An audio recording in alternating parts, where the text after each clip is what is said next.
So, hello boys and girls, it's Grandpa Chris here. Just come out for a bit of fresh air.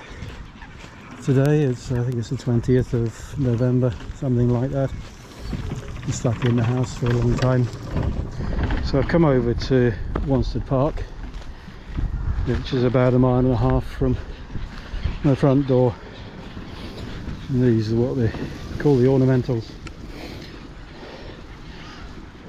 I haven't been over here for a very long time, probably 20 years. And last time I came over, that lake there that you can see was completely bone dry. It feeds out. Oh, there's a big brown rat on the walkway there.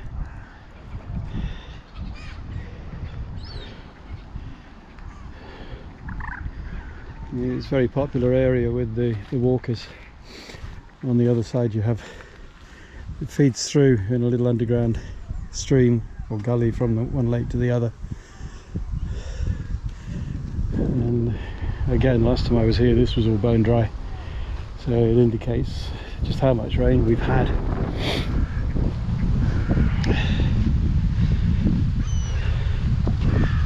Many's a day in the past when I've been over here fishing for perch and for bream and for carp, and the occasional pike as well. It's a huge lake. As we're coming down here, moving down into the woodlands.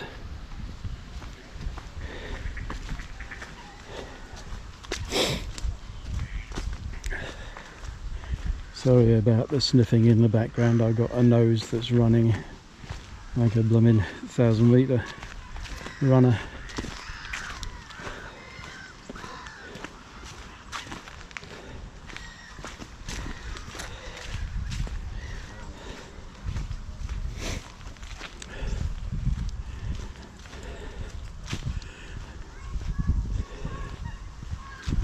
Very popular area this with walkers and picnickers, particularly during the summertime. And you do still get anglers over here, not as many as there used to be. You pay your day ticket to the bailiff when he comes round, and you dip your line. Had some big carp out of here in the past, upwards of 18 to 20 pounds.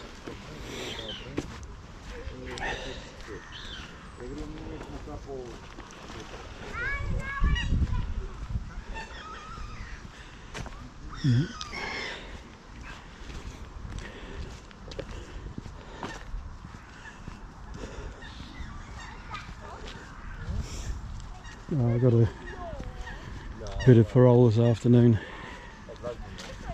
My darling wife has gone out for the afternoon with some friends. They've gone over to Hammersmith and the west part of London for a get together with some people she hasn't seen in a while, some people she used to work with.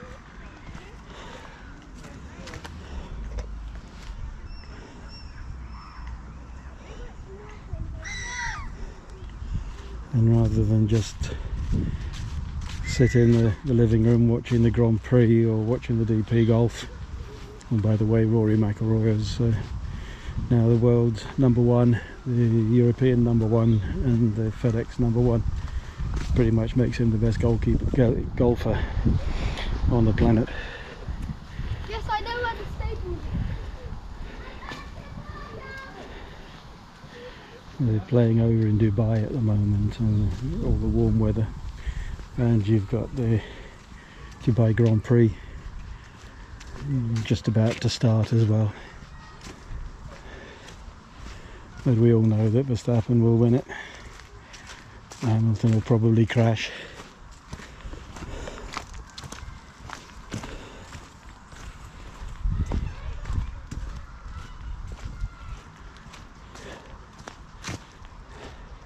Coming up to the dam wall now of the middle lake, and then it drops down through another gully into the main lake out towards the manor house. And a little bit later on we'll get to see the little bit that's left of the old monastery that was on these grounds many hundreds of years ago. That's if they haven't knocked that down as well. We'll go over and we'll have a look at the dam. We're going across the dam now, and you can see how much of a drop off there is. It goes out through this grate here, and goes down through the little gullies. As you can see, I've dropped down quite deep now, and the water feeds out through here.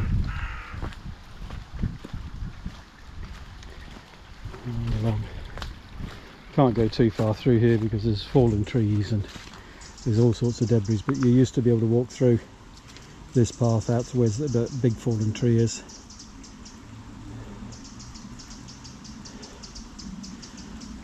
I'm not going to risk slipping on my backside, certainly not on camera anyway, and I know you guys would take the mickey out of me. Just had a lovely little wire-haired terrier come up and greet me, and he's rubbed all sorts of mud on me, but hey ho, that's the glories of a walk in the countryside.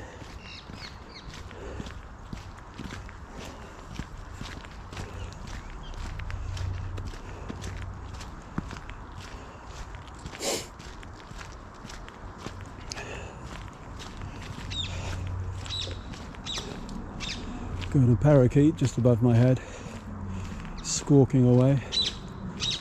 His ancestors will have escaped from somebody's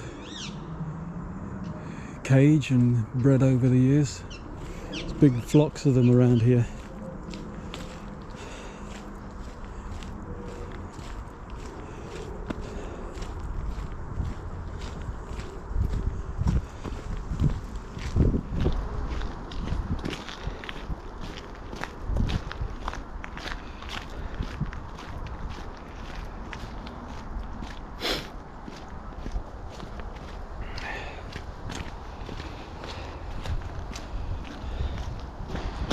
So, little update on what's been going on with my shoulder. As you can see, I'm still wearing the sling.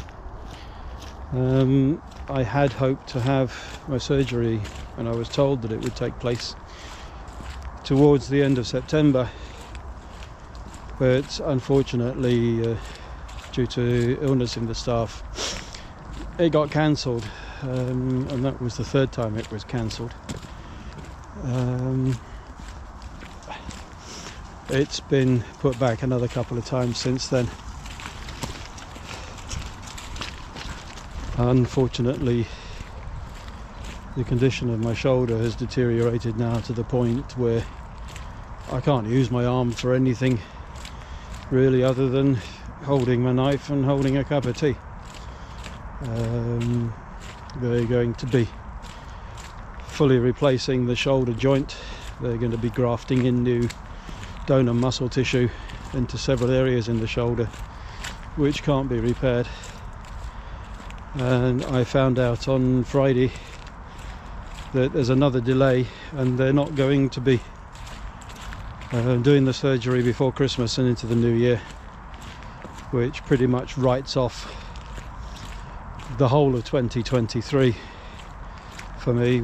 My wife and I have already cancelled the planned tour that we were going to lead and we were going to take them with us to the Holy Land, and we've had to put that back until 2024 now.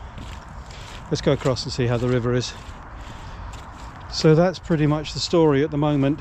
I keep seeing all these fabulous photographs and from the boys who are emptying the lakes, the likes of Diva and Thornwood and Rockbourne, and Lechlade has just opened up again, and that seems to be a reasonably promising start, and I can't go and join them. the medics have advised me not to drive. So to this end, my daughter has confiscated my car, and she's using it to bring our granddaughter Marissa to and from during the week.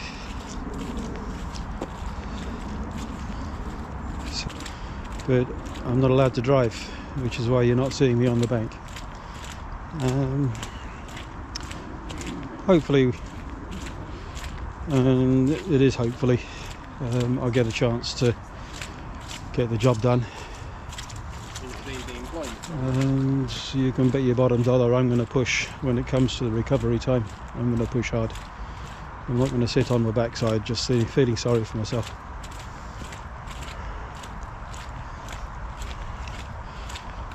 So thanks for everybody. Thank you everybody for the incredible support and the messages that you're giving me, for following my channel.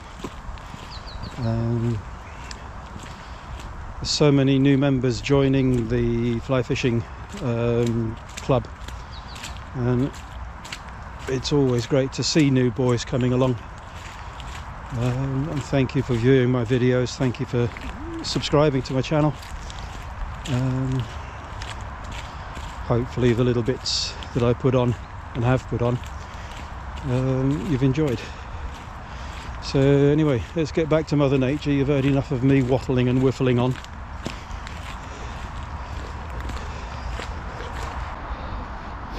Right, this is one of my favourite chub swims. In the past I've had chub out of this river to 5.5, nearly £6. There's big perch in here as well. Some really decent silver darts, dace in here, but it's bombing through at the moment. It would certainly be difficult trotting and keeping a trotter under control with this flow, but it's perfect conditions for chubbing.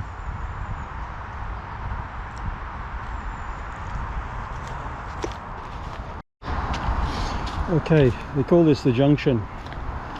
You go left and it takes you round in a big loop round to back to where we came from on the other side of the main lake. And this side, the route that I'm going to take, takes you past the river.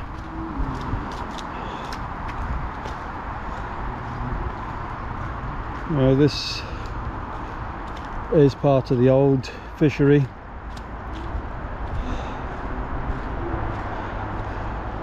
And they've had to close this area off to angling because there's a bit of a leak in the fishery, in the lake itself. One of the dam ends has started to go, so they've drained it down, ready for dredging.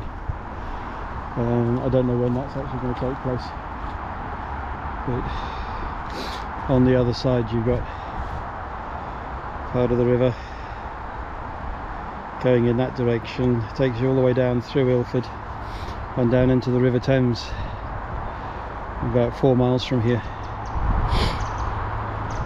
Again, another area that from the other side, a great trotting area, and again I've had some decent chub out of there in the past. Right, so cutting through a little gap here, and I'm going to walk along the side of the river.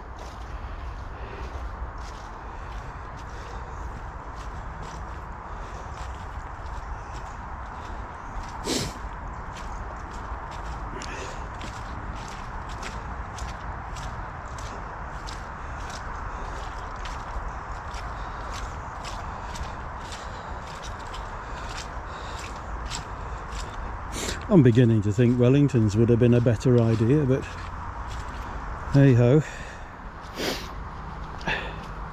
This is another a lovely little trotting swim. Again, a favourite with the chub anglers.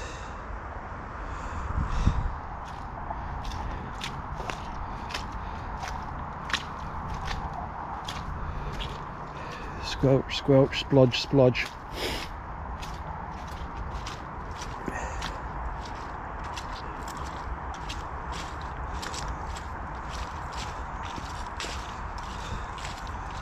Yeah. so the tread on my shoes is thoroughly clogged up now.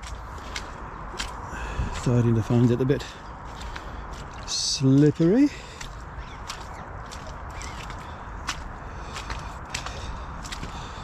So if I do fall over, you'll be the first to know.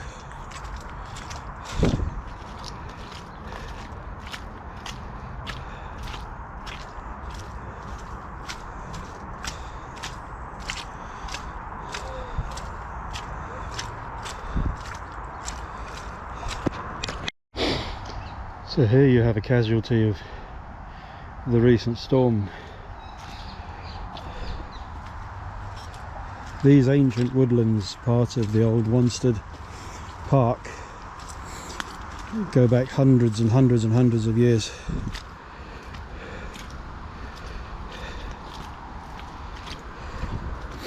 And there's even mention of Wanstead Park in the Domesday Book.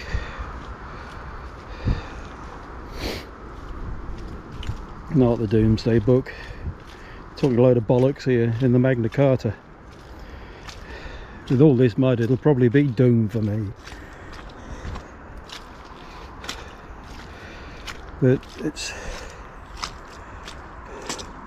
an ancient woodland.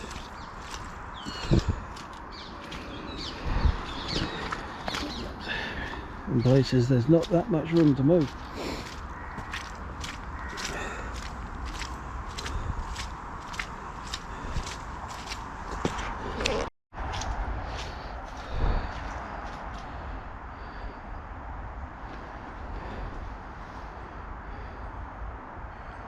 Gives you some sort of perspective as to how ancient these woodlands really are.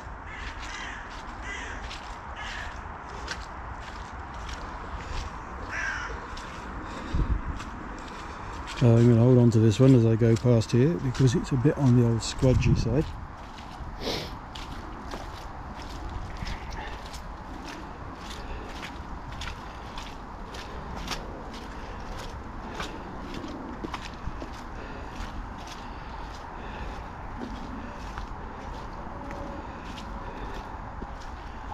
And you can see this is completely blocking the path. I'm going to have to do a bit of mountaineering here.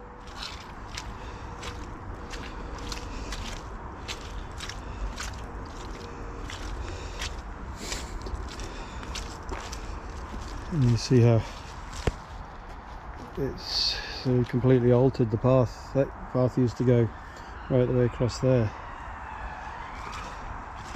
And now, having had that little elm tree come down, we had to take a detour.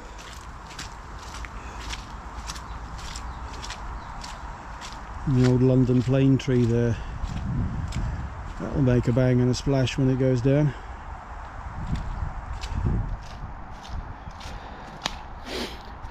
The droning noise that you can hear in the background, and I don't mean my voice, the droning noise is the A406 relief road. Comes off the bottom of the M11 at Redbridge and it takes you down towards Ilford and down onto Barking.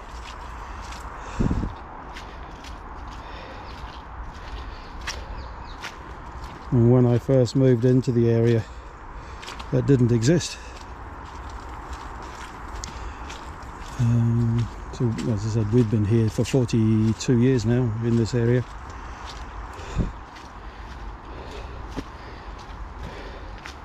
Interesting fact, as a result of that dual carriageway being built, Ilford Golf Club, which is running the other side of the river to where I am, only has 16 holes.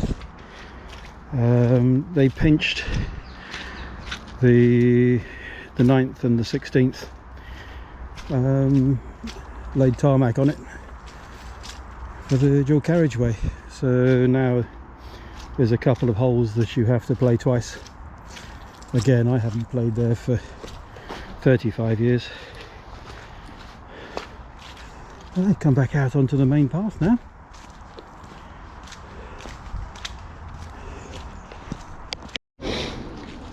There's another casualty of the weather. Looks like it's been down for a while, but that was a big old London plane tree.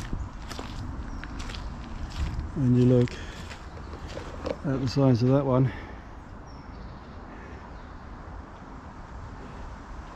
some of the original trees from the old estate park.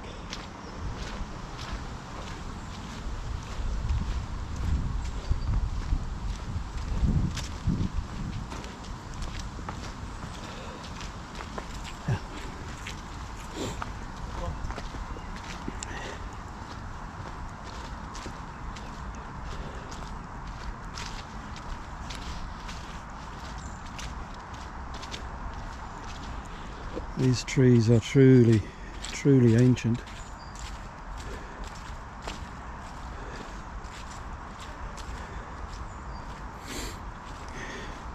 Because all of this particular bit of the forest comes under the ancient charters. They're not allowed to do any deforestation at all. It's all protected under the heritage laws.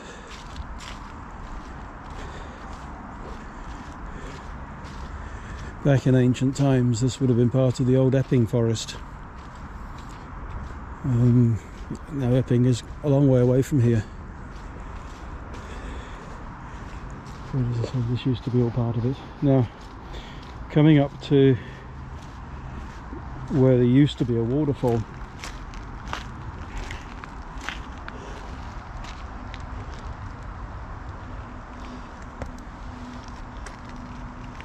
and just down there you can see there's a blockage in the water, and that little swim, this one here,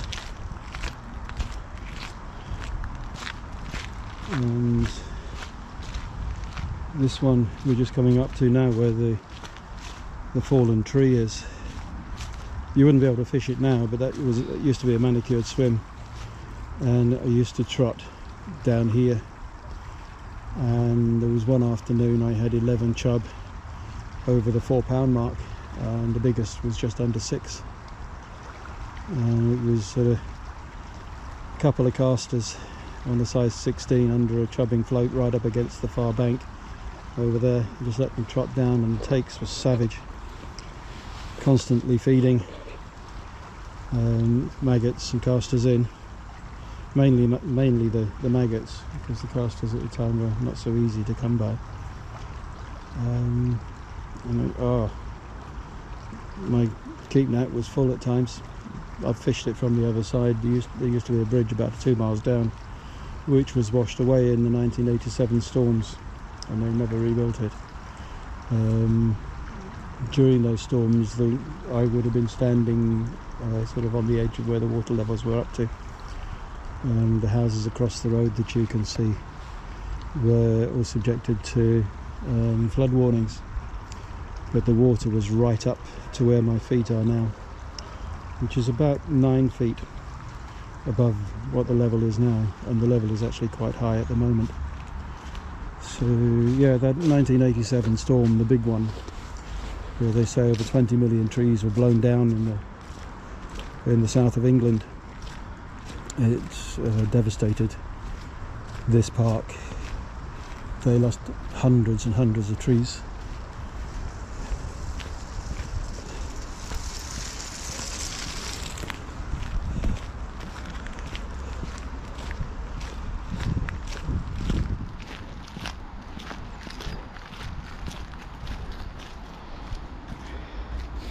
I used to fish off of this one as well, just down in there. But again, at some stage the bank has been washed away.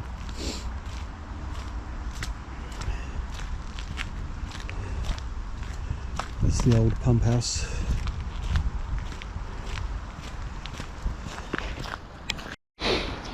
So this is part of what's called the paddock at Wanstead Golf Club. There's, I think it's 1, 2, 3, there's 4 holes in here. You start right up in the top left hand corner. You play down, you play up, you play down, and you play up again. And often when the river is in spate, this becomes completely unplayable. So they drop this out. It shortens your round.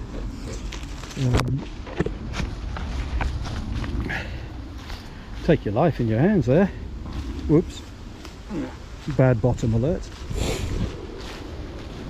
God, that stinks. And that's the 9th green there, and it looks as though the golf course is actually closed at the moment. There's no flags on the 9th or the 7th greens. I can't see down to the bottom there, but I'm not seeing any flags. I haven't seen anybody walking the course. So it may be that the storms that we've had this last week, which have dropped 2 inches of rain on us, have taken their toll. You look at that there, completely dry. I've sat in this spot and I've pulled out huge shoals of bream in the past, sort of nearing double figures, and it's grass all the way across now.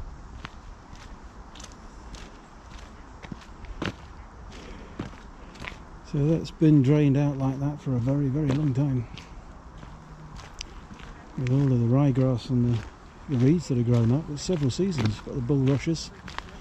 It's several seasons.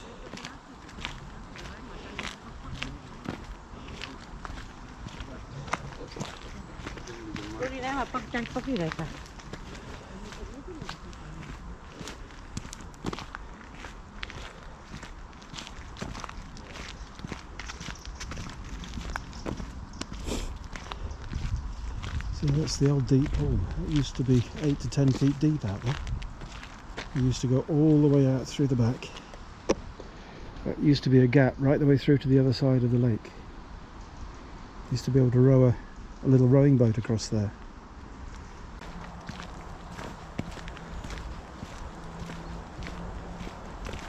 And again, you see the divide in the trees there. Used to be able to row the rowing boat through there. Again, this used to be everybody's favourite little pool.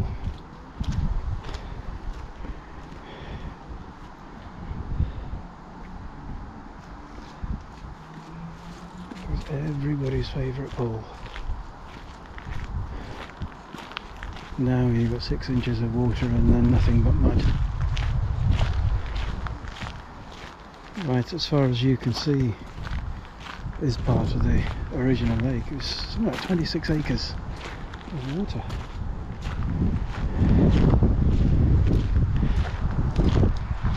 Hello, puppet.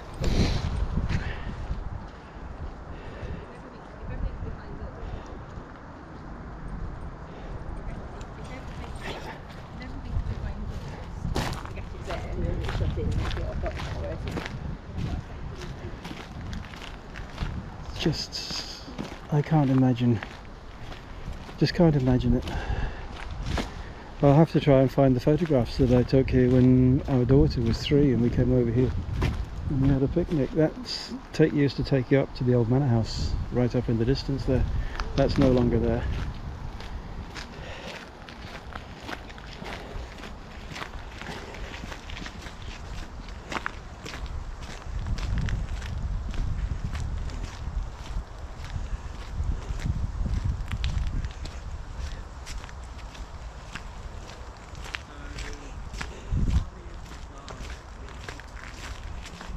To the right, it takes you out into an open field where the picnic ground used to be. Yeah. And this clump of bushes here is part of what was the old ruins of the monastery, going back to the 8th century.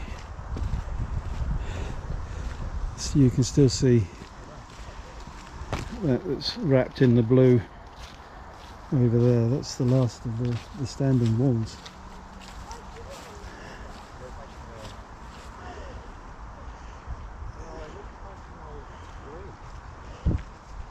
Part of the old monastery, and these lakes used to be full of the old wildy carp, which the monks used to breed for food source and as an income.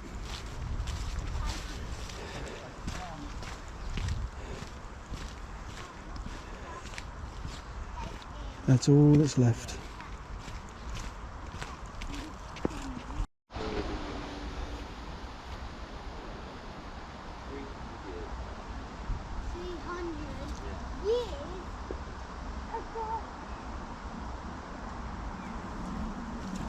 Yeah, I was trying to do some restoration and doing some archaeological work. But history, time moves on. Okay, we're coming back towards the big dam wall, and of course the end of our little walk around the ancient woodlands of Wanstead Park. I hope you've enjoyed it. Something slightly different to the fishing videos that I normally put on.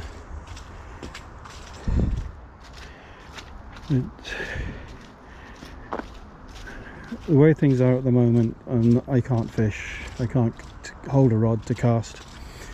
Even if I did it with my left hand, I'd still find it too painful. But it's just so nice to get out and get a bit of fresh air. This autumn sunlight, the leaves falling off the trees, the birds singing in the trees, the mud squelching under my feet. Got magpies crackling away in the background. We got there's some parakeets calling, and there's some finches of some sort chattering away. But it's just nice to get out.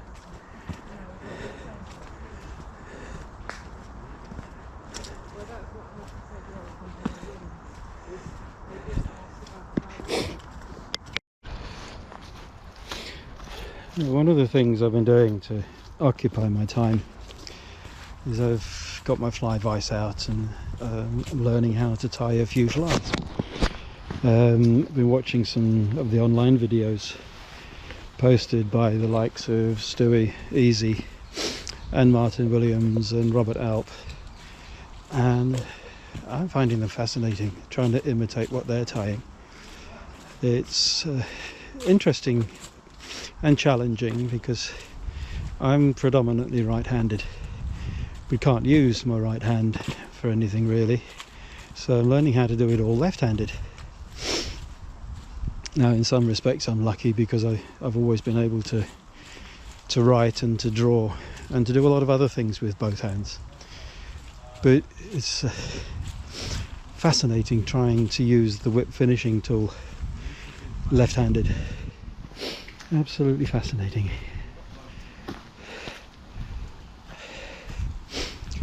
I find that I keep sort of dropping materials. I find them springing loose halfway through the final knot, so I've started using a little half hitch just as a sealer before going on and using the whip finishing tool. But I want to thank Stuart and Robert and Martin for posting their little tutorial videos, but they didn't think that Grandpa Chris would be copying their styles. But yeah, I'm enjoying tying flies, learning all of the time. Maybe one day they'll get good enough for me to be able to use. So sorry Martin, I won't be ordering too many more from yourself in a few years time, once I've mastered the art of the whip finishing tool. And so yeah, just goes to show that you don't have to just sit on your hands and sit on your laurels and feel sorry for yourself. I've got a boo-boo on my shoulder, yeah, shoulder's sore, yeah, but it's not going to stop me from just getting on with life. I've got a beautiful granddaughter to play with. Sorry mate. She keeps us very, very busy 3 days a week. I don't think she'd allow me to sit down and feel sorry for myself. So yeah, looking forward to fishing with you again, boys and girls. Looking forward to seeing you again, because you can believe it, moment I'm allowed to start driving again, I will be, and I'll come down and visit you all. But in the meantime, this is Grandpa Chris signing off. Tight lines, boys and girls. If I don't speak to you before Christmas, have a very happy one. And if you're going to get drunk, make sure you do it properly. Tight lines.